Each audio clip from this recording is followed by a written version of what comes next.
అందరికీ నమస్కారం. ఈరోజు మనం ఒక కుగ్రామంలో అతి సామాన్య కుటుంబం నుంచి స్వయం కృషి, సృజనాత్మక శక్తి, అమితమైన జాతీయ భావం వల్ల అసాధ్యమైన విజయాన్ని విద్యలో, ఉద్యోగంలో, సామాజిక కార్యక్రమాలలో, రాజకీయాలలో, రచనా వ్యాసంగంలో, ఉపన్యాస విన్యాసంలో తనకంటూ ఒక స్థానాన్ని ఏర్పరచుకొని ప్రచార వ్యామోహం లేకుండా అక్షరాలతో అనుకున్నది అనుకున్నట్టుగా సాధించవచ్చునని ప్రజాసేవకి అంకితమైన డాక్టర్ పాండురంగారావు గారితో మాట్లాడదాం. నమస్కారం పాండురంగారావు గారు. మీరు ఒక వ్యక్తి ఒంటరిగా ఇన్ని ప్రజా కార్యక్రమాలు స్వయంగా చేయటం చాలా గొప్ప విషయం. అందుకే ఈరోజు మీ గురించి మీ నోట వినాలని మా కోరిక. ముందుగా అందరికీ నమస్కారం. పైన వారు చెప్పినవన్నీ ఒకంత అతిశక్తిగానే ఉంటాయి. ఎందుకంటే సమాజానికి పనికొచ్చే విధంగా, జాతీయ ప్రయోజనానికి ఉపయోగపడే విధంగా వేసినటువంటి చిన్ని అడుగులు అవి. మన దేశంలో ఎంతోమంది మహానుభావులు ఉన్నారు. అద్భుతమైన తెలివి కలవాళ్ళు, విజ్ఞానవంతులు, శాస్త్రవేత్తలు, వ్యాపారవేత్తలు, కళాకారులు, వీళ్ళందరూ ఎంతో సాధించారు. అటువంటి వాళ్ళ ముందు, వాళ్ళు సాధించినటువంటి విజయం ముందు నాలాంటి వాడిని ప్రశంసించటం అంతగా కరెక్ట్ కాదనిపిస్తుంది. ఏదో ఉడతా భక్తిగా చేయగలిగింది నేను చేశాను. నేను ఒక చిన్న కుగ్రామం నుంచి వచ్చాను. అక్కడే చదువుకున్నాను. చదువు అయిపోయిన తర్వాత మేము ఇద్దరు అన్నదమ్ములం. ఇద్దరు పిల్లల్ని ఒకేసారి చదివించడం చేతగాక మా నాన్నగారు ఆర్థిక ఇబ్బంది వల్ల మా అన్నగారిని స్కూలుకు పంపించారు, కాలేజీకి. నేను 2 సంవత్సరాలు చదువుకోకుండా ఖాళీగా ఉన్నాను. ఆ రోజుల్లో ప్రతి గ్రామంలో ఏమున్నా లేకున్నా, అంటే బస్సు లేకున్నా, కరెంట్ లేకున్నా ఒక 3 తప్పకుండా ఉండేవి. అవి 1 దేవాలయం, 2 చిన్నదో పెద్దదో బడి, 3 ఒక గ్రంథాలయం.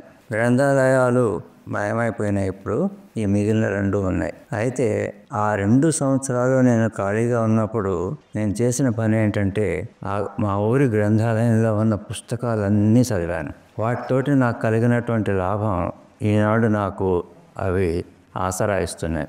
ఒక పుస్తకం 100 మంది స్నేహితులతో సమానం అంటారు. వెటరినరీ డాక్టర్ చదవడానికి కారణం ఏమిటి? నిజానికి నేను పశువుల డాక్టర్ కానీ, మనుషుల డాక్టర్ కానీ ఏది చదవాలనేటువంటి కోరిక ఉండకపోయేది. నాకు ఒక తెలుగు పండితుడిగా పనిచేయాలని, తెలుగు పండితుడిగా చదవాలని చాలా కోరిక ఉండేది. కానీ మీకు తెలుసో లేదో, 3 విషయాలు భగవంతుడు ముందే నిర్ణయిస్తాడు. చదువు, భార్య, దాని తర్వాత ఉద్యోగం. అదేవిధంగా ఏదో అవ్వాలనుకున్నవాడు ఇంకొకటి అవుతాడు. ఇంజనీర్ కావాలనుకున్నవాడు డాక్టర్ అవుతాడు, డాక్టర్ కావాలనుకున్నవాడు ఇంజనీర్ అవుతాడు. అలాగే నేను మనుషుల డాక్టర్ కాలేకపోయినప్పటికీ పశువుల డాక్టర్ని అవటానికి డాక్టర్ అనే అటువంటి ఆసక్తితోటి అందులో చేరటం జరిగింది. పశువుల డాక్టర్గా పనిచేసిన తర్వాత 2 సంవత్సరాలు ఖాళీగా ఉన్న తర్వాత పశువుల డాక్టర్గా పనిచేస్తూ, ఆ రోజుల్లో పశువుల డాక్టర్లకి ప్రభుత్వ ఉద్యోగం ఒకటే ఉండేది. నేను కూడా ప్రభుత్వ ఉద్యోగం చేశాను. కానీ ప్రభుత్వ ఉద్యోగం, ఆ వాతావరణం, అక్కడ ఉన్నటువంటి పరిస్థితులు నా మనస్తత్వానికి పూర్తిగా పనికిరాలేదు. రాజకీయ నాయకుల చెప్పినట్టు మనం చేయాల్సి రావటం, మీరు ఆశ్చర్యపోతారు. నేను ఓ చోట పనిచేశాను. అక్కడ అది గిరిజనుల ప్రదేశం, అంటే వరరామచంద్రాపురం అని భద్రాచలం దాటిపోవాలి. అక్కడ సమితి అధ్యక్షుడు గిరిజనులు ఉన్నారు సామాన్యంగా. అక్కడ నాకు పోస్టింగ్ అయింది. అక్కడ ఉండే వస్తువులు లేక, ఆరోగ్యం సరిగా లేక అక్కడి నుంచి వచ్చేయాలని బదిలీ కోసం అప్లికేషన్ పెట్టుకున్నాను. దాని మీద సమితి అధ్యక్షుడు అంగీకరింపబడదు అని రాశాడు. సమితి అధ్యక్షుడు ఒప్పుకోకపోతే కలెక్టర్ కూడా ఏం చేయలేడు. అప్పుడు ఏం చేయాలి అనేటువంటి ఉద్దేశంతో అక్కడున్న గుమస్తాను అడిగాను. వాళ్ళు అన్నారు, ఏమీ లేదండి, ఈ అధ్యక్షుడు గారు సాయంకాలం పూట 5 గంటలకి ఇటు వస్తారు. ఇటు వెళ్ళేటప్పుడు ఆయనకు పచ్చిమిరపకాయ మిర్చి బజ్జీ తినిపించండి, మీ పని అయిపోతుంది అన్నాడు. నేను అదేవిధంగా మర్నాడు ఆయనను పిలిచి 3 మిర్చి బజ్జీ తినిపించిన తర్వాత అదే కాగితం మీద అంగీకరింపబడును అని రాశాడు. అప్పుడు నాకు అనిపించింది, ఎటువంటి దుస్థితిలో మన పాలనా వ్యవస్థ ఉంది. ఒక మిర్చి బజ్జీకి పని అవ్వటం, లేకపోతే పని రాకపోవటం, ఇది చాలా బాధాకరం అనిపించింది. ఇక్కడ నేను ఇమడలేను అనేది తెలిసిపోయింది. నన్ను ఒక మంత్రి గారి, అంటే అప్పుడు ముఖ్యమంత్రిగా ఉండేవారు ఆయన, జలగ వెంకటరావు గారు, ఆ ఊరిలో పోస్టింగ్ వేసిన తర్వాత ఆయనకు కొడుకు ఉండేవారు. ఆయన నాతో బర్రెలకు ఆవు దూడలను పుట్టించాలండి, ఎందుకంటే ఇది ముఖ్యమంత్రి గారి ఊరు, ఏదో ఒక గొప్ప పని చేయాలి, కాబట్టి బర్రెలకి ఆవు దూడలను పుట్టించడానికి ప్రయత్నం చేయండి అన్నారు. ఇటువంటి పిచ్చివాళ్ళ లోకంలో ఉండటానికి నా మనసు అంగీకరించక గెజిటెడ్ పోస్ట్ని వదిలిపెట్టి ప్రైవేట్ కంపెనీలో సారాభాయ్ కెమికల్స్ అనేటువంటి విక్రమ్ సారాభాయ్ గారు పెట్టినటువంటి కంపెనీ, అందులో మార్కెటింగ్లో చేరా. అక్కడ దాదాపు 10 సంవత్సరాలు పనిచేశాను. అక్కడ పనిచేసిన తర్వాత పరిస్థితి కొంచెం అక్కడ తగ్గుముఖం పడుతున్నప్పుడు ఆ సారాభాయ్ కెమికల్స్ని వదిలిపెట్టేసి ఢిల్లీలో ర్యాన్బాక్సీ అని ఒక పెద్ద కంపెనీ ఉంది, అందులో చేరి అక్కడ ఒక 3 సంవత్సరాలు పనిచేశాను. అక్కడ కొన్ని మార్పులు జరిగినాయి. దాంతో అక్కడ కూడా మారాల్సి వచ్చింది. అక్కడ మారి బొంబాయిలో సీబా కంపెనీ అనేవాళ్ళు ఒకప్పుడు, చాలామందికి సీబా కంపెనీ అంటే తెలుసు. సీబా కంపెనీ తర్వాత నోవార్టిస్ అయింది. ఆ సీబా కంపెనీలో ఒక ఎగ్జిక్యూటివ్గా చేరి అనతి కాలంలోనే CEO లెవెల్కి ఎదిగాను. సౌత్ ఈస్ట్ ఏషియా కంపెనీలన్నిటికీ ఇన్ఛార్జిగా అక్కడ ఉద్యోగం మొదలుపెట్టాను. 30 సంవత్సరాలు పనిచేశాను. ఆ కంపెనీలో నేను చాలా నేర్చుకోవడం జరిగింది. ఎదుగుదల, జీవితం గురించి, బొంబాయి జీవితం. ఈ విధంగా అక్కడ పనిచేస్తున్నప్పుడు నాకు అనిపించింది, ఈ చదువు ఒక్కటేనా, ఈ ఉద్యోగం ఒక్కటేనా, ఈ సంపాదనేనా ఈ జీవితానికి అర్థం? The purpose of life is a life of purpose అంటారు. అంటే మన జీవితానికి ఏదో ఒక అర్థం ఉండాలి.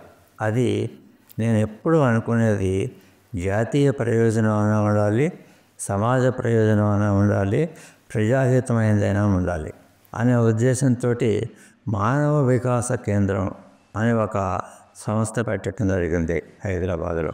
అందులో కొంతమంది పెద్దవాళ్ళని పిలిచి ఒక పిల్లవాళ్లకు యూత్ ఏ విధంగా మార్పు తేవాలి అని ప్రయత్నం చేసేవాళ్ళం. అట్లా కొన్ని సమావేశాలు అయిన తర్వాత నేను బాంబేలో ఉండటం, మిగతా సభ్యులు హైదరాబాద్లో ఉండటం వల్ల అది ముందుకు సాగలేదు. రెండవ కారణం విచిత్రమైనది.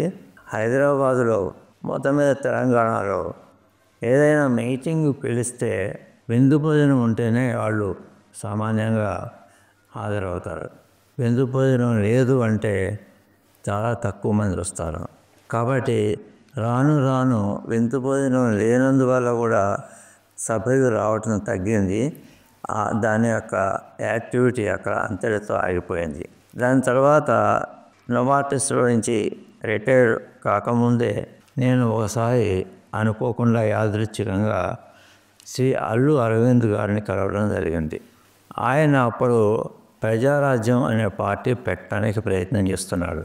ఆయన మిత్రా గారు, డాక్టర్ మిత్రా గారు, బ్రహ్మానంద రెడ్డి గారు, బ్రహ్మారెడ్డి గారు, వీళ్ళు కొంతమంది కలిసి చేస్తున్నప్పుడు అరవింద్ గారితో పరిచయం స్నేహంగా మారింది.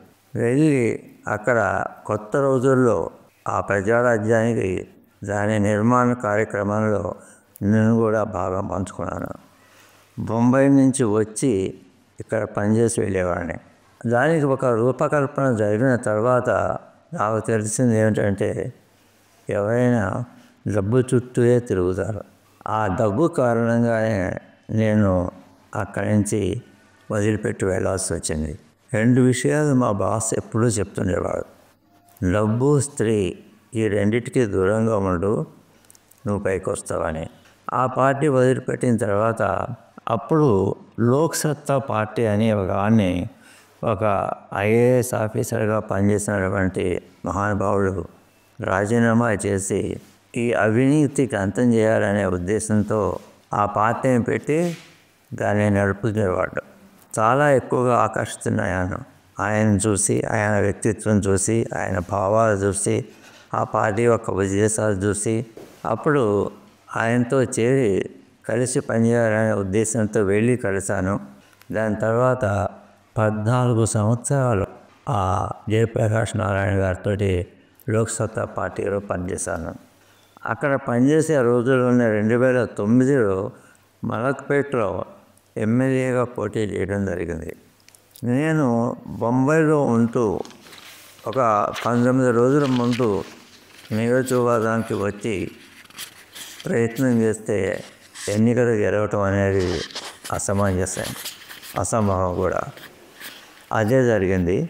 మరి మీరు గెలిచారా? నేను గెలవలేదండి.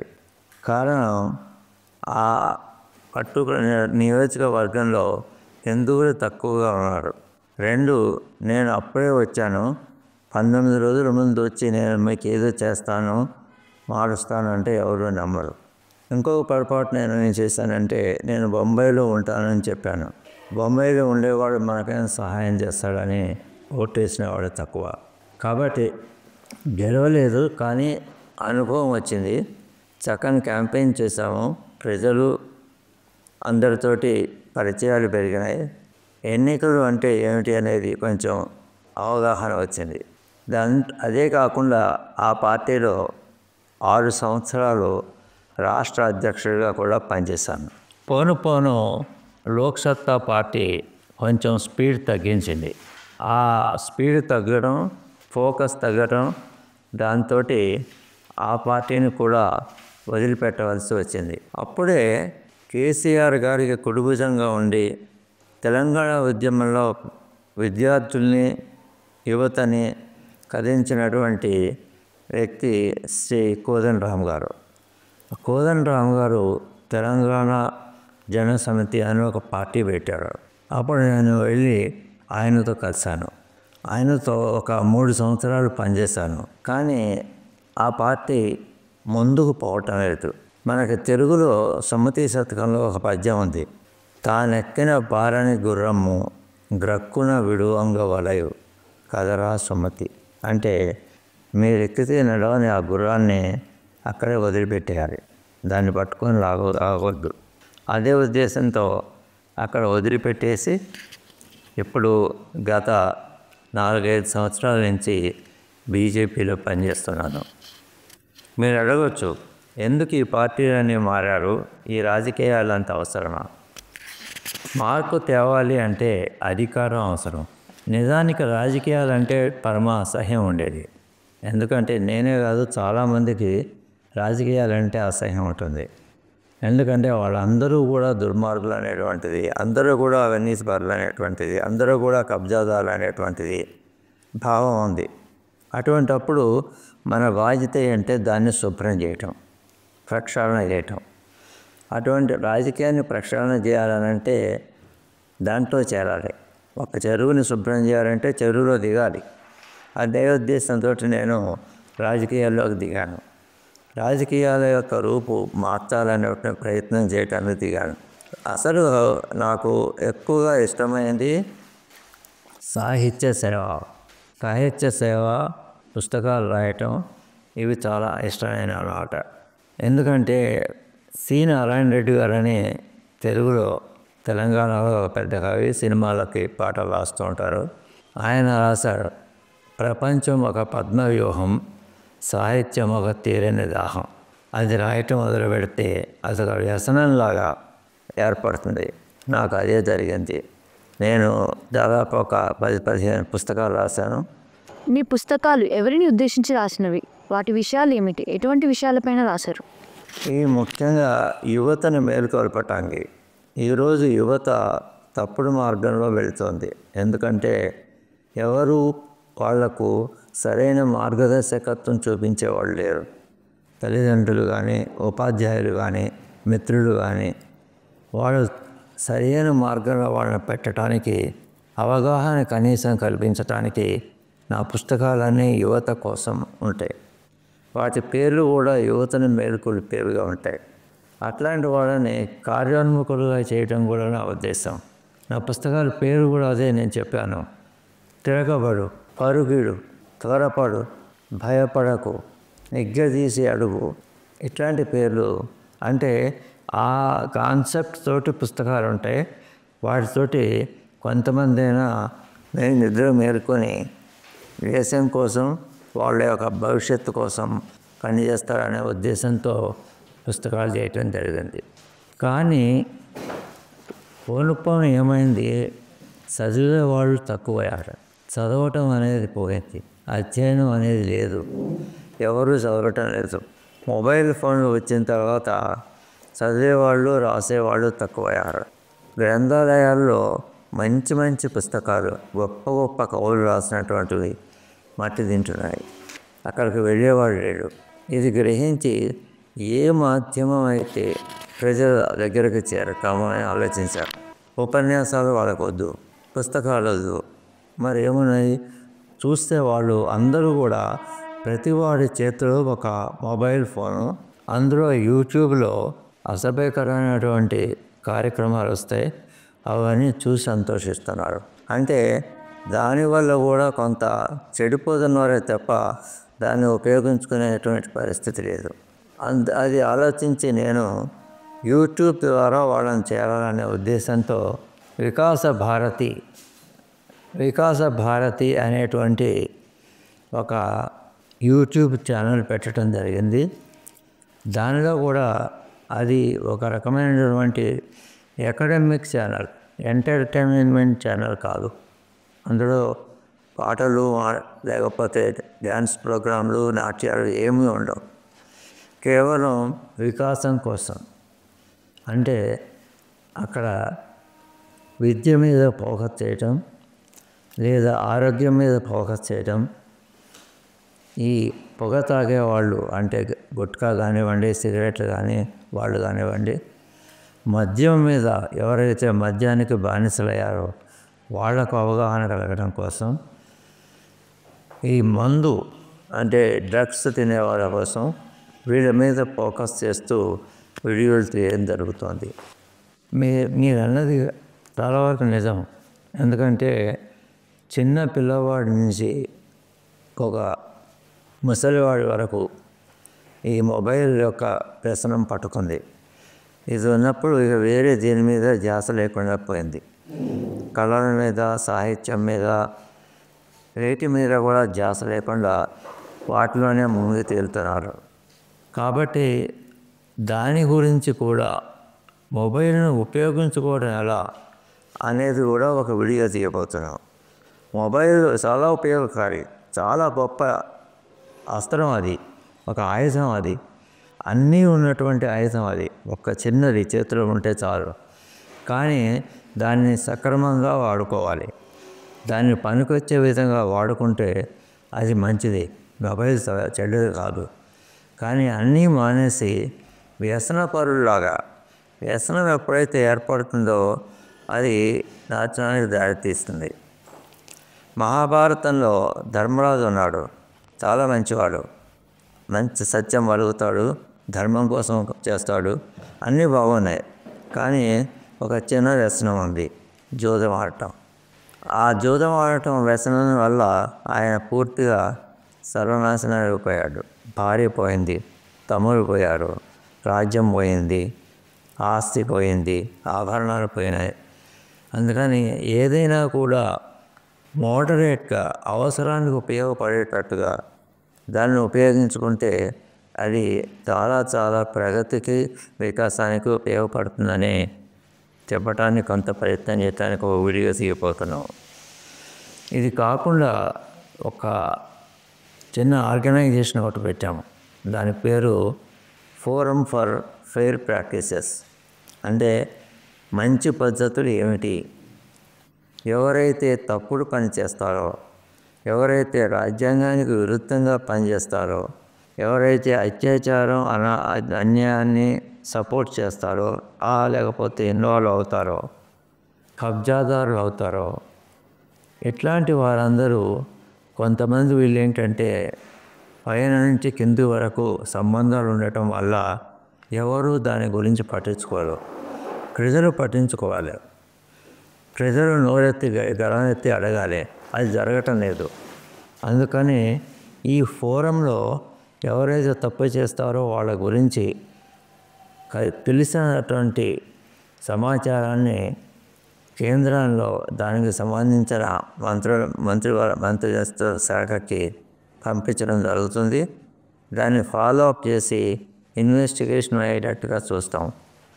ఇప్పటికే కొన్ని చేసాము, వాటికి మంచి ఫలితం వచ్చింది. ఇది ఎవరో ఒకళ్ళు నడుం కట్టుకోకపోతే ఇదే విత్తడివిడిగా ఈ రాజకీయ నాయకులు కానివ్వండి, వేరే ఎటువంటి పనులు చేసేవాళ్ళు కానివ్వండి, వాళ్ళు తెచ్చిపోతారు తప్ప ఇది ఆగదు. మనం అడగాలి, ఎందుకు? రాజ్యాంగం మనకు ఇచ్చినటువంటి ప్రాథమిక హక్కులు ఒకటి, ప్రభుత్వాన్ని మనం ప్రశ్నించవచ్చు.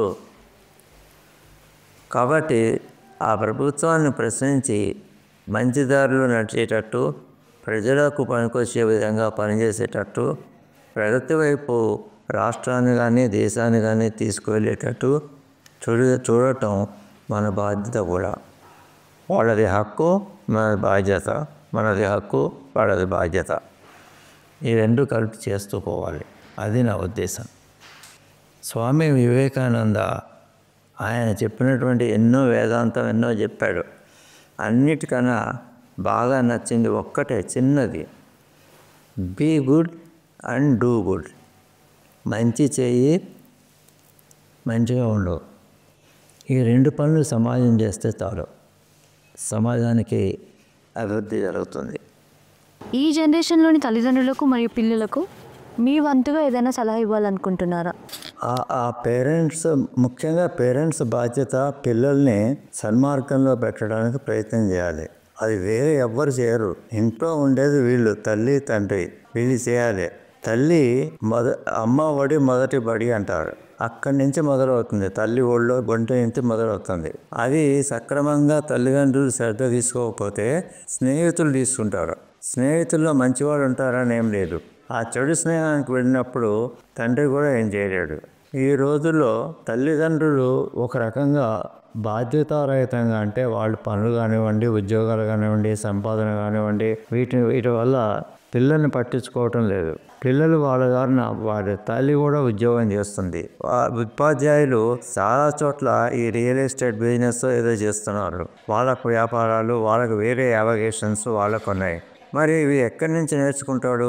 మనకు జ్ఞానం వచ్చేది వీళ్ళు కాకపోతే మనకు కావాల్సింది పుస్తకాలు. చదవడు కాబట్టి అది కూడా ఆ సోర్స్ కూడా పోయింది. లేదా వినడు, ఆ సోర్స్ కూడా పోయింది. కాబట్టి ఈరోజు మనిషికి జ్ఞానం వచ్చేటువంటి అవకాశం, జ్ఞాన సముపార్జనకు ఉండేటువంటి అన్ని అవకాశాలకు దూరంగా ఉన్నాడు. వీటిని మళ్ళీ రివైవ్ చేయాలి. రివైవ్ చేయాలని అంటే ఒకటి ఉంది, మనకు సమిష్టి కుటుంబాలు ఉండేవి, అవి ధ్వంసమైపోయి న్యూక్లియర్ కుటుంబాలైనాయి. న్యూక్లియర్ కుటుంబాలు ఇప్పుడు రాను రాను ఏక కుటుంబాలు అయ్యేటట్టుగా ఉన్నాయి. అవన్నీ కూడా పిల్లల మీద చాలా ఒక రకమైనటువంటి ప్రభావం చూపిస్తాయి. తల్లిదండ్రులు వేరు కావటం, పోట్లాడుకోవటం, డైవర్స్ చూడటం, ఇవన్నీ. కాబట్టి ఈ మార్పు కూడా వాళ్ళ మీద పడుతుంది. అందుకని పిల్లల్ని చాలా జాగ్రత్తగా కాపాడి, వాళ్ళని ట్రైనింగ్ ఇచ్చి, శిక్షణ ఇచ్చి, వాళ్ళని ఒక మంచి పౌరుడుగా, ఒక మంచి వ్యక్తిగా, ముందు పౌరుడుగా ఉండాలి, తర్వాత మంచి వ్యక్తిగా తీయాలి. మంచి వ్యక్తి అనేది ఒక ప్యాకేజ్. మంచి వ్యక్తి అంటే మంచి తండ్రి, మంచి తల్లి, మంచి తమ్ముడు, మంచి అన్న, మంచి టీచరు, మంచి ఉద్యోగి. కాబట్టి అది మనం వాళ్ళు నేర్చుకునేటట్టుగా చేయాల్సిన బాధ్యత ప్రథమంగా తల్లిదండ్రులు, తర్వాత గురువు గారు. ఈ గురువు గారి గురించి మీకు చెప్పాను. వాళ్ళు రియల్ ఎస్టేట్ చేస్తారు, లేకపోతే ఇంకేదో చేస్తారు. వాళ్ళకి అసలు బడ్జెట్ ఉండదు. దీనివల్ల చాలా విద్య అనేది చాలా దరిద్రమైన, అధ్వానమైన స్థితిలో ఉంది. విద్య చాలా చాలా ముఖ్యం. మనకు ఇక్కడ కావాల్సింది విద్య వల్లనే. విద్యతోటి వినయం వస్తుంది, విద్యతోటే ముందుకు సాగుతాడు, విద్యతోనే పెరుగుతాడు. ఆ విద్య అనేది మనం ప్రముఖంగా దాని మీద ఫోకస్ చేయవలసిన అవసరం ఉంది. మీ ఇన్స్పిరేషన్ ఎవరు సార్? మనకు అసలు మీరు చదవగలిగితే ప్రతి వ్యక్తి ఒక పుస్తకం, ప్రతి వ్యక్తి నుంచి కొంత నేర్చుకోవచ్చు, ప్రతి పుస్తకం నుంచి కొంత నేర్చుకోవచ్చు. కానీ కొంతమంది ఒక తీరుని ముద్ర వేస్తారు. అట్లాంటి వాళ్ళు ఇద్దరు. ఒకటి మహాత్మా గాంధీ. ఆయన ఒక చిన్న మాట చెప్పాడు, words can change the world. పదాలు ప్రపంచాన్ని మార్చగలవు. అది నన్ను ఆలోచింపజేస్తుంది. ఆ రోజున నేను రచయిత అయ్యాను. పదాలతోటి ఆడుకుంటాను ఎప్పుడు. రాయటం అంటే పదాలే. పదాలు వాక్యాలు అవుతాయి, వాక్యాలు పేరాలు అవుతాయి, పేరాలు పుస్తకాలు అవుతాయి. కాబట్టి అదొక్కటి చాలా గొప్ప. అంటే తుపాకులు అక్కర్లేదు, యుద్ధాలు అవసరం లేదు, ఉద్యమాలు అవసరం లేదు, పదాలతోటి మార్చవచ్చు ప్రపంచాన్ని. రెండోది, అది ఈయన కాళోజీ నారాయణరావు గారు అని ఒక ఆయన ఉండేవాడు ఇక్కడ తెలంగాణ రైటర్స్ ముగ్గురు ఉండేవాళ్ళు. అసలు కాళోజీ నారాయణరావు, కొమరగిరి నారాయణరావు, కొగాటి నారాయణరావు అని వీళ్ళని నారాయణ త్రయ అనేవాళ్ళు. ఈ కాళోజీ నారాయణరావు గారు ఏమన్నారంటే, పుట్టుట నీది, గిట్టుట నీది, బతుకంతా దేశానిది. పుట్టడం చావటం వరకే నీ చేతిలో ఉంది, మిగిలిన ఈ జీవితం అంతా కూడా దేశాన్ని చూడాలి. ఈ రెండిటితోటి నాకు దేశం అంటే ఎంత భక్తి అంటే, ఇక్కడ నేను ఈ భూమిలో పుట్టాను, ఈ గాలి పీల్చాను, ఈ నీళ్లు తాగాను, ఇక్కడ 70 ఏళ్ళు ఇక్కడ వాడుకున్నాను నేను ఈ వాతావరణాన్ని, ఈ దేశాన్ని, ఈ ప్రపంచాన్ని. 70 ఏళ్ళు వాడుకున్న తర్వాత నేను తిరిగి ఏదైనా ఇవ్వాలి కదా. ఈ మధ్య ఈ పెళ్ళిళ్ళలో మొదలైన రిటర్న్ గిఫ్ట్ అని, ఆ రిటర్న్ గిఫ్ట్ లాగా మనం ఏదో ఒకటి దానికి కాంట్రిబ్యూట్ చేయాల్సిన అవసరం ఉంది. అదే ఈ ప్రయత్నం. ఏదో చేతనైంది మంచి పని చేయటం. మీరు ఆశ్చర్యపోతారు, కేవలం చిన్నపిల్లల్ని రోడ్డు ఇటు నుంచి అటు దాటించటం కూడా సమాజిస్తారు. ఆ తల్లి ఇల్లు పెట్టి వంట చేస్తూ ఈ పిల్లల్ని తీసుకొని వచ్చి రోడ్డు దాటించి స్కూల్కి మళ్ళీ పోవటం ఇదంతా ఉంది కదా, అంతా తప్పుతుంది కదా. ఒక పెద్ద ఆయన మెట్టెక్కలేకపోతున్నాడు, చేపట్టుకొని లేపాడు. అది కూడా సమాజ సేవే. సో సమాజ సేవ అనగానే అందరూ మదర్ తెరెసా లాగా చేయాలని అనుకోవద్దు. తర్వాత సమాజం అంటే ఏంటి? మొత్తం ప్రపంచం కాదు, మీరు, మీ కుటుంబం, మీ ఇంటి పక్క వాళ్ళు, మీ స్నేహితులు, ఇంతవరకు ఒక సమాజం. వీళ్ళని బాగు చేస్తే చాలు, వీళ్ళని మార్పు చేస్తే చాలు. కాబట్టి ఈ విధంగా ఉన్న చిన్న సమాజంలో ఒక వ్యక్తిని మార్పు చేయగలిగితే సమాజం మొత్తం మారుతుంది. మీరు ఆశ్చర్యపోతారు, ఒక ఇండోనేషియాలో ఒక ఎక్స్పెరిమెంట్ జరిగింది. కోతుల యొక్క తినే అలవాట్ల మీద రీసెర్చ్ చేశారు వాళ్ళు. ఒక 10 కోతులను తీసుకొని ప్రతి కోతి అరటిపండు తినే ముందు కడుక్కొని తినటం అలవాటు చేసి నేర్పారు దానికి. అవన్నీ కూడా అరటిపండు తినే ముందు కడుక్కొని తినటం మొదలుపెట్టినాయి. కొద్ది రోజుల్లో ఇండోనేషియాలో ఉన్న అన్ని కోతులు కూడా కడుక్కొని తినటం మొదలుపెట్టినాయి. తర్వాత ఆ దేశం పక్క దేశంలో కూడా తినటం మొదలుపెట్టినాయి. ఎందుకు? ఇది స్ప్రెడ్ అయిపోయింది. ఒక్క మంచి పని చేసేవారు కదా, అది అట్లా పాగుతుంది. అది ఎట్లా వెళుతుంది అనేది కాదు. రాజేష్ ఖన్నా ఒక రకమైన బట్టలు వేసుకుంటే అంతవరకు ఎందుకు? విరాట్ కోహ్లీ ఏదో కారణం వల్ల గడ్డం పెంచుకున్నాడు. ఇవాళ గడ్డం పెంచుకొని యువకుడు ఉన్నాడా? లేడు. ఎందుకు గడ్డం పెంచుకున్నాడు? కారణం లేదు. కాబట్టి అది ప్రవహించింది. అది ఒక పెళ్ళువలాగా అందరూ అదే పని చేస్తున్నారు. అదేవిధంగా మంచి కూడా ఆ విధంగా మొత్తం ఎక్కడంటే అక్కడ ప్రవహించాలి. అది అప్పుడు సమాజం మారుతుంది. మీరు కాంగ్రెస్, టీఆర్ఎస్ తప్ప అన్ని పార్టీలను రుచి చూశారు. కారణం అంటే రెండు ఉన్నాయండి.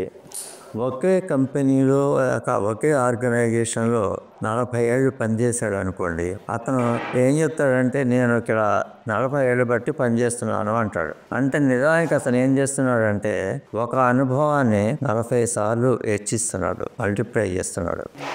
కొత్త అనుభవం లేదు, అదే పని 40 ఏళ్ళు బట్టి చేస్తున్నాడు. కాబట్టి 40 ఏళ్ళ బట్టి ఉన్నాడు అని అంటే ఆయన యాక్చువల్గా ఒక్కరోజు ఉన్నట్టే, ఒక పని చేసినట్టే. ఆ పనిని 40 సార్లు ఇచ్చింది చెప్తున్నాడు 40 ఏళ్ళుగా. దాని బదులు రకరకాల పనులు చేయాలి. మల్టిపుల్ పనులు టాస్కింగ్ అంటారు దాన్ని. ఆ మల్టిపుల్ టాస్కింగ్ చేయాలి. మీరు ఇంటర్వ్యూ చేసి సినిమాటోగ్రఫీలో మీరు చేస్తున్నారు అనుకోండి, రేపు మీరు ఇది వదిలిపెట్టి వేరే ఇంకొక రకమైన వృత్తి తీసుకున్నారు అనుకోండి, ఇందులో మీరు ఎంత సక్సెస్ఫుల్గా ఉన్నారో అందులో కూడా ఉండగలగాలి. తర్వాత ఇంకో కంపెనీలో పోతే అందులో ఉండగలగాలి. అప్పుడు మీకు అనుభవాలు ఎన్నైనాయి? 3-4 అనుభవాలు అయినాయి. ఒక్క అనుభవాన్ని మీరు రెట్టించలేదు. ఇవి 3 రకాల వివిధ రకాలైన అనుభవాలని మనిషి దాని ద్వారా పోయినప్పుడు మనిషి నిష్ణాతుడు అవుతాడు, అన్నీ తెలియని వాడు అవుతాడు, అన్నీ తెలిసిన వాడు అవుతాడు. అందుకని ప్రజారాజ్యం కల్చర్ వేరు, అక్కడ కొంచెం నేర్చుకున్నాం. అదేవిధంగా లోక్సత్తా కల్చర్ వేరు, అక్కడ కొన్ని నేర్చుకున్నాం. అదేవిధంగా టీజేఎస్ అక్కడ కొన్ని నేర్చుకున్నాం. ఏం చేయాలో నేర్చుకున్నాం, ఏం చేయకూడదో కూడా నేర్చుకున్నాం. అదేవిధంగా బీజేపీకి వచ్చాము, బీజేపీలో కూడా కొన్ని నేర్చుకునే ఉన్నాయి. అట్లా ఇది ఒక సిరీస్ ఆఫ్ లెర్నింగ్. అట్లా అనుకుంటానే కానీ ఒకే పార్టీలో చేశాననేది కరెక్ట్ కాదు. నేను రెండోది ఇంకోటి కూడా చెప్తుంటాను. చాలామంది ఈ ఎమ్మెల్యేలు వాళ్ళు ఏమంటారంటే మేము 6 సార్లు ఆ నియోజకవర్గం నుంచి గెలిచాము. అందరూ చప్పట్లు కొడతారు, కానీ చప్పట్లు పట్టవలసినటువంటి సన్నివేశం కాదు అది. ఎందుకంటే 6x5 అంటే 30 సంవత్సరాలు కదా. 30 సంవత్సరాల్లో ఆ ఏరియాలో ఒక్క నాయకుడు కూడా ఎదగలేదు, ఇంకొక నాయకుడు కూడా అవకాశం రాలేదు. ఒకే వ్యక్తి 30 సంవత్సరాలు ఆ ప్రాంతాన్ని పరిపాలిస్తున్నాడు. అప్పుడు ఈ యువతకి ఛాన్స్ ఎప్పుడు వస్తుంది? కొత్తవాడు రాజకీయంలోకి ఎప్పుడు వస్తారు? కొత్తవాడు అధికారంలోకి ఎప్పుడు వస్తారు? కాబట్టి మారవటం అనేది ఒక రకమైనటువంటి అనుభవాన్ని పోగు చేసుకోవటమే తప్ప ఏ పని చేతగాక అందులోనే ఉండటం కాదు. అది నా ఉద్దేశం. అందుకని మారవటం నేను ఏ విధంగా చెప్పాను కదా, ఏ పార్టీలో జాతీయ ప్రయోజనాలు దెబ్బతింటాయో, పార్టీ ముందుకు సాగదో, విలువలు అక్కడ వాళ్లకు ఒక రకమైనటువంటి మంచి ఆబ్జెక్టివ్స్ లేనప్పుడు అటువంటి పార్టీలో నుంచి ఉండటం కంటే బయటపడటం మంచిది. అదే నా కారణం. మీలా అందరూ ఉంటే మార్పు తక్కువ సాధ్యమవుతుంది సార్. అసలు ఈ వయసులో కూడా మీరు ఈ పని చేయడానికి కారణం ఏంటి? అసలు మీలా అందరూ ఉంటే సాధ్యం అవుతుంది, కానీ ఈ టైంలో రిటైర్మెంట్ అయ్యాక కూడా ఇలాంటి పనులు చేయడానికి కారణం ఏంటి? నేను ఉద్యోగం నుంచి రిటైర్ అయ్యాను, కానీ జీవితం నుంచి రిటైర్ కాలేదు. 2, వయస్సు అనేది కేవలం మానసికం. వయస్సు అనేది మీరు అనుకుంటే వృద్ధులు, లేకపోతే వృద్ధులు కాదు. కాబట్టి పని చేయాలనేటువంటి తపన ఉన్నప్పుడు వయస్సు ఒక లెక్కలోది కాదు. నేను 24 గంటలు పనిచేస్తే నాకు చాలా సంతోషంగా ఉంటుంది. ఎందుకంటే నా యవ్వనం పెరుగుతుంది, నా ఏజ్ పెరుగుతుంది. లేకపోతే నిస్త్రాణగా నిస్తేజంగా 2 పూట్ల తిని పగలు పడుకొని రాత్రి పడుకొని ఏ పని చేయకుండా వాళ్ళు త్వరగా ముసలివాళ్ళు అవుతారు. రెండోది, ఈ పని నేను శాలువాలు బొకేల కోసం చేయటం లేదు. నాకు శాలువాలు అవసరం లేదు, బొకేలు అవసరం లేదు. నేను కూడా శాలువాలు కప్పను, బొకేలు ఇవ్వను. నాకు కావాల్సింది ఏంటంటే ఈ వయసులో కూడా మీకు చేతనైనంత మీ అనుభవాన్ని ఉపయోగించి దేశం కోసం, సమాజం కోసం ఏదో కొంత సేవ చేయటం చాలా ముఖ్యం, చాలా అవసరం. మన కోసమే, అది ఎవరి కోసం కాదు. మన ఆరోగ్యాన్ని మంచిగా ఉంచుతుంది, మన యాక్టివ్గా ఉంటుంది. మనం ముసలివాళ్ళం అనేటువంటి ఫీలింగ్ అనేది రాదు. ఎక్కడైనా కూడా ముసలివాడు అనేవాళ్ళు లేరు, వృద్ధుడు అనేవాళ్ళు లేరు. మనం పిల్లల్ని ఏం చేస్తాము, వాడి ఏజ్ 5+, వాడి ఏజ్ 20+, వాడి ఏజ్ 50+ అయినప్పుడు 80 రాగానే ముసలివాడు అని ఎందుకు అంటారు, 80+ అని ఎందుకు అన్నారు, 90+ అని ఎందుకు అన్నారు? ఆ విధంగా అనాల్సింది. కానీ ముసలివాడు అనేటువంటిది ఆ పదం లేదు, ముసలివాళ్ళు లేరు. ఏ పని చేయకుండా సోమరితనంతో తిని పడుకునేవాడు ముసలివాడు. అన్ని పనులు చేసేవాడు వాడు ముసలివాడు కాదు, వాడు మంచి యాక్టివ్గా ఉండేటువంటి కుర్రవాడు నా దృష్టిలో. నేను అలాగే ఫీల్ అవుతాను. మీరు ఎన్నో ప్రజా ప్రయోజన కార్యక్రమాలు చేస్తుంటారు, మరి వాటికి మీకు ఫండ్స్ ఏ విధంగా వస్తాయి? మీకు ఏమైనా ఫండ్స్ వస్తాయా? మీకు ఏదైనా సోర్స్ ఆఫ్ ఎకానమీ ఉందా? మీరు సామాన్యంగా విన్నటువంటి ఎన్జిఓలకు నేను పెట్టినటువంటి ఎన్జిఓకు చాలా తేడా ఉంది. ఈ ఎన్జిఓ ఒక పర్టికులర్ ఒక రంగం మీదనే దృష్టి పెట్టింది, విద్య మీద. రెండోది, సమాజంలో ఉన్నటువంటి సమస్యలు, మనం ఏదైతే డ్రగ్ అబ్యూస్ కానివ్వండి, గుట్కా కానివ్వండి, లేకపోతే మద్యం కానివ్వండి, వీటి మీద ఎందుకు ఫోకస్ చేస్తున్నామంటే ఇవి చాప కింద నీరులాగా మనని చిన్నగా ధ్వంసం చేస్తున్నాయి. వాటిని ఏదో విధంగా నిర్మూలించాలన్న కోరిక ముందు డబ్బు అవసరం కాదు. మేము ఒక్క రూపాయి కూడా ఎవరి దగ్గర నుంచి చందాలు అడగం, ఇస్తే కూడా తీసుకో. నా దగ్గర భగవంతుడు ఇచ్చిన ఏమాత్రమైన చేతనైనంత వరకు ఆ పని చేస్తాం. కాకపోతే కుదింపు చేస్తాం, పొదుపుగా చేస్తాం, ఎంత చేయగలమో అంతవరకే చేస్తాం. కానీ దీన్ని ఒక వ్యాపార సంస్థగా మార్చడం మాత్రం నాకు ససేమిరా ఇష్టం లేదు. ఇక్కడ మార్చిన వాడు ఉన్నారు. నువ్వు తెలుసో లేదో, మోడీ గారు ప్రధానమంత్రి అయిన తర్వాత దాదాపు 1800 ఎన్జిఓల్ని క్యాన్సిల్ చేశారు. అవన్నీ కూడా ఇదే పని చేస్తున్నాయి, డబ్బు సంపాదిస్తున్నాయి. ఏమాత్రమైన సేవ లేదు. ప్రజలకు సేవ చేయకుండా వ్యాపార సంస్థగా పనిచేయాలని అంటే అది ఉద్దేశంలో అది నాకు ఫిట్ కాదు. ప్రస్తుతం మీరు చేసే రచనలు ఏంటి? ఇప్పుడు ఇందాక మీకు ఒక మాట చెప్పాను, సాహిత్యం ఒక తీరని దాహం. ఎంత తాగినా ఎంత రాసినా ఇంకా రాయాలి, ఇంకా తాగాలి అనిపిస్తుంది. నాది కూడా అదే పద్ధతి. నాకు మానసికంగా ఏదైనా డల్గా ఉన్నా, లేదా ఉత్సాహంగా లేకపోయినా, లేదా అనారోగ్యంగా అనిపించినా ఒక ఆర్టికల్ రాశానంటే మందులాగా పనిచేస్తుంది. మళ్ళీ చాలా ఉత్సాహం వస్తుంది. అది నాకు ఆ విధమైన వ్యసనం ఏర్పడింది. కాబట్టి రోజు రాస్తూనే ఉంటాను. ఎక్కడుంటే అక్కడ రాస్తుంటాను. ప్రస్తుతం మన ప్రధాని శ్రీ నరేంద్ర మోడీ గారి జీవిత చరిత్ర రాస్తున్నాను. ఆయన ఒక అతి సామాన్యుడు, సామాన్య కుటుంబం నుంచి వచ్చాడు. విద్యాధికుడు కాదు, ధనవంతుడు కాదు, వెనక ఎవరు లేరు. అటువంటి వాడు ఒక సామాన్య వ్యక్తి దేశానికి ప్రధాని అయ్యాడు. ఏ విధంగా అయ్యాడు? ప్రధానమంత్రి అయ్యాడనే విషయం కాదు నా ఉద్దేశం. రాజకీయ పరంగా నేను మాట్లాడటం లేదు. రాజకీయ పరంగా అంటే మీ దగ్గర బాగా డబ్బు ఉంటే, కొంతమంది ఎంపీలు ఉంటే మీరు ప్రధాని కావచ్చు.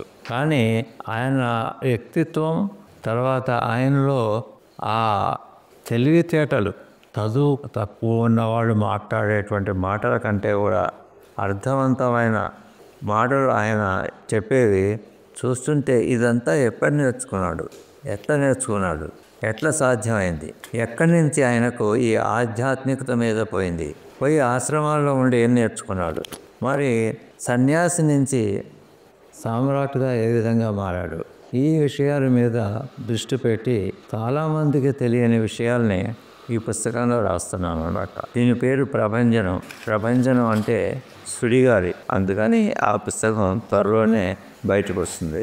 ఎప్పుడు రిలీజ్ అవ్వబోతున్నాయి సార్? దాన్ని 4 రోజుల్లో రిలీజ్ చేస్తాము. ఈ పుస్తకం రాయడానికి ఇంకో కారణం ఏంటంటే, ఆయన గురించి తెలుగులో ఏం పుస్తకాలు లేవు. 1 2 ఉన్నాయి. అవి ఆయన ప్రధాని అయిన తొలి రోజుల్లో, అంటే అప్పటికి ఆయన ఇంకా పూర్తిగా రెక్కలు విప్పలేదు, అప్పుడు రాసినాడు. అది సరిపోదు. నేను చాలా లోతుగా వెళ్ళి రాస్తాను. అయితే ఒకటి ఏం జరిగిందంటే, దక్షిణాది రాష్ట్రాల్లో ఆయన మాట ఆవిడకి అర్థం కాదు. ఆయన హిందీ మాట్లాడతాడు, ఈ రాష్ట్రాల్లో హిందీ మాట్లాడరు, వాళ్ళకి అర్థం కాదు. దానివల్ల ఇక్కడి ప్రజలకి నరేంద్ర మోడీకి ఒక రకమైన గ్యాప్ ఉంది, డిస్టెన్స్ ఉంది. అది తక్కువ చేయాలి అంటే ఇప్పుడు ఇక్కడ ఉంది. ఎందుకంటే దాని ప్రభావం ఎన్నికల మీద కూడా పడింది. ఆయన ఏమేం చేస్తారో తెలియదు కదా, ఆయన ఏం మాట్లాడుతున్నాడో తెలియదు కదా. కాబట్టి ఏవో కొన్ని విషయాలు తెలుసు. స్విస్ బ్యాంక్ గురించి డబ్బు తెలియదు, అది ఎవరో వాడు వీడు మాట్లాడుకున్నాడంటే తప్ప, ఆయన గురించి చదివి లోతుగా వెళ్ళి ఈ వ్యక్తి ఏంటి, ఎటువంటి వాడు, ఎట్లా పైకి వచ్చాడు, ఆయన ఉద్దేశం ఏంటి, ఏం మంచి పనులు చేశాడు, ఏం చెడ్డ పనులు చేస్తాడు, అది కూడా రాశాను నేను. ఆయన బలహీనతలు కూడా రాశాను. అది తెలుసుకోవడానికి పుస్తకం కావాలి, అందుకని ఆ పుస్తకం రాస్తాను. అది ముఖ్యంగా మన తెలుగు వాళ్ళకి చాలా బాగా ఉపయోగపడుతుంది ఆయన గురించి తెలుసుకోవడానికి. మీరు స్టార్ట్ చేసిన యూట్యూబ్ ద్వారా ఎటువంటి వీడియోలు మరియు మెసేజ్ని మేము చూడగలుగుతాం? నేను మొదలుపెట్టినటువంటి మొదటి సంస్థ జన వికాస సేవా సమితి. దాని ప్రధాన ఉద్దేశం విద్య మీద ఫోకస్.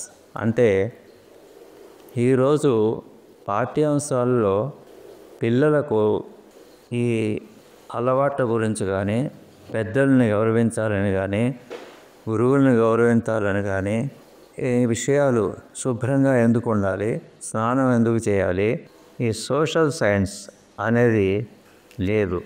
దానివల్ల వాళ్ళకి ఈ విషయాలు ఏం తెలియవు. అవన్నీ కూడా పాఠ్యాంశాల నుంచి తీసేశారు.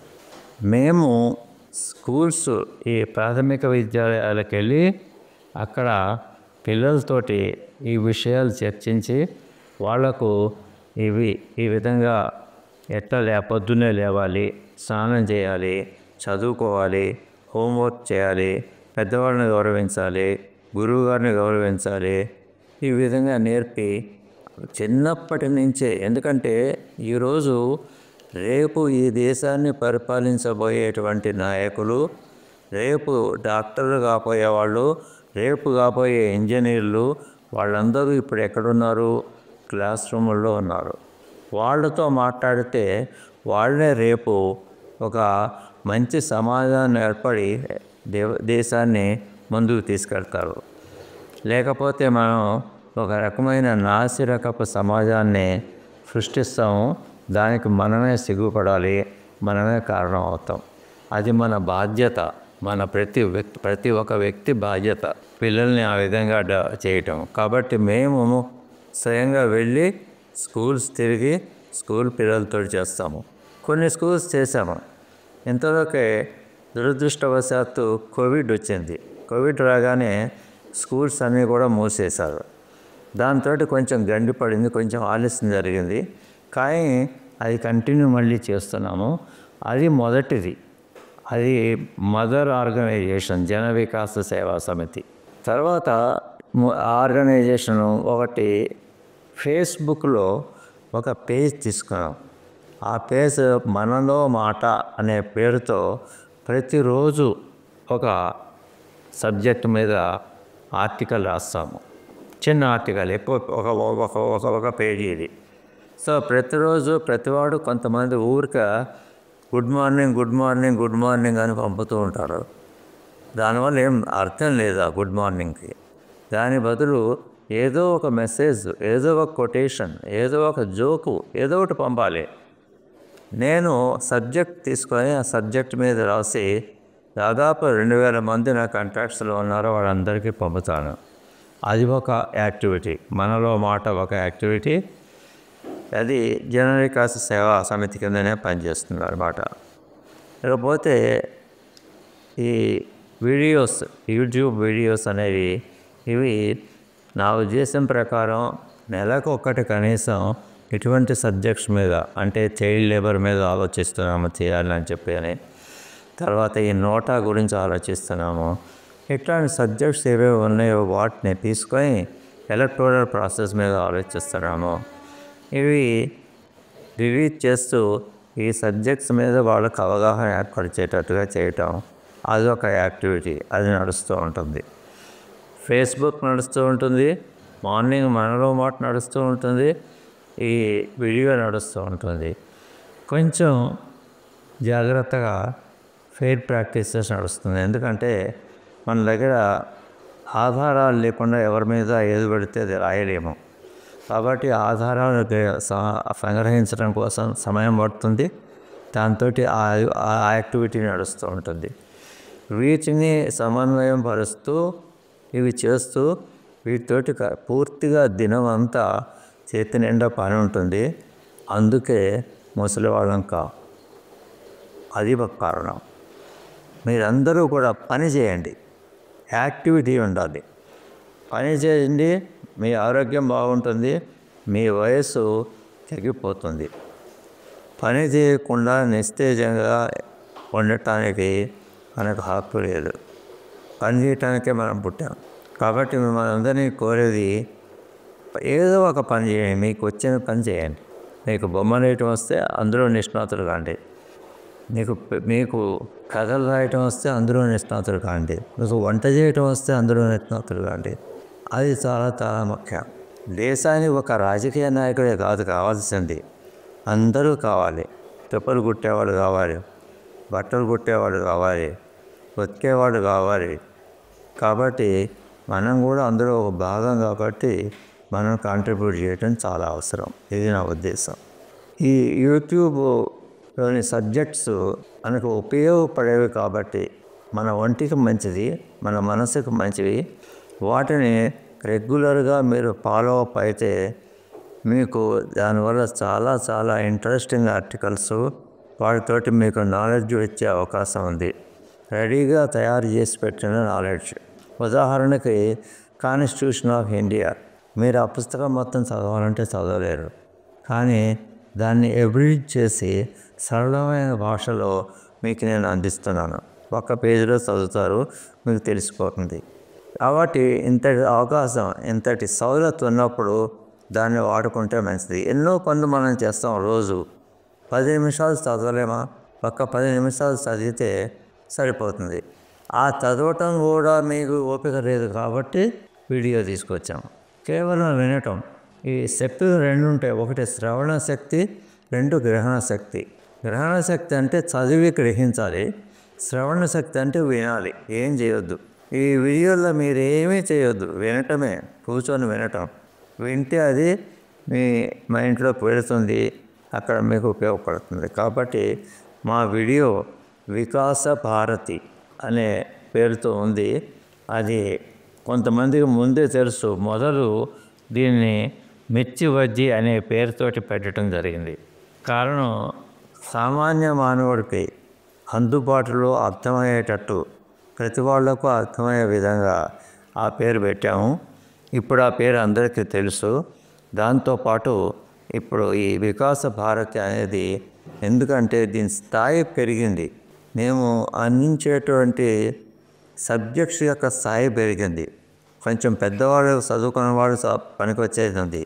కాబట్టి దాన్ని వికాస భారతిగా పెట్టి ఇది కంటిన్యూస్గా దీన్ని వీడియోస్ తీసుకొస్తాము.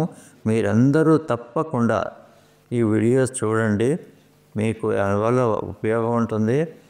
దానివల్ల నాలెడ్జ్ చాలా తేలికగా మనకు లభిస్తుంది. ఇది మా వినతి, మా మనవి. చాలా సంతోషం అండి. ఈరోజు ఇన్ని విషయాలు మాట్లాడే అవకాశం దొరికింది. ఎందుకంటే మనలో మనకు ఏం తెలియదు. మనం ఎవరైనా అడిగినప్పుడు చెప్తాము, అప్పుడు ఎన్నో విషయాలు బయటకు వస్తాయి. దానికన్నా ముందు నేను ఎవరిని అని తెలుసుకోవాలి. తర్వాత అవి అతిశయోక్తి లేకుండా దాని గురించి వేరే వ్యక్తికి చెప్పినందువల్ల ఒకళ్ళని దగ్గర అవుతాము, అర్థం చేసుకుంటాము. ఆ పర్పస్ ఈరోజు చక్కగా నెరవేరింది. అందుకు మీ అందరికీ ముఖ్యంగా ఇంత ఓపికగా విన్నందుకు మీకు ధన్యవాదాలు. మళ్ళీ వస్తాను, నేను మళ్ళీ కలుస్తాను, మళ్ళీ మాట్లాడతాను. మాట్లాడటం, రాయటం, చదవటం ఇదే నా ప్రవృత్తి. ఇది తీసుకొని మీ దగ్గరికి వస్తాను. అప్పుడు మరొక విషయం, మరొక సబ్జెక్టు, మరికొన్ని విషయాలు చర్చిద్దాం, పంచుకుందాం. నమస్కారం అండి. నేను కోరుకున్నది కేవలం ఆరోగ్యం.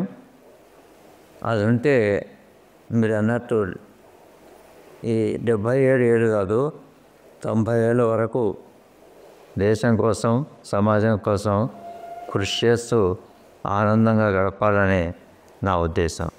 నమస్కారం.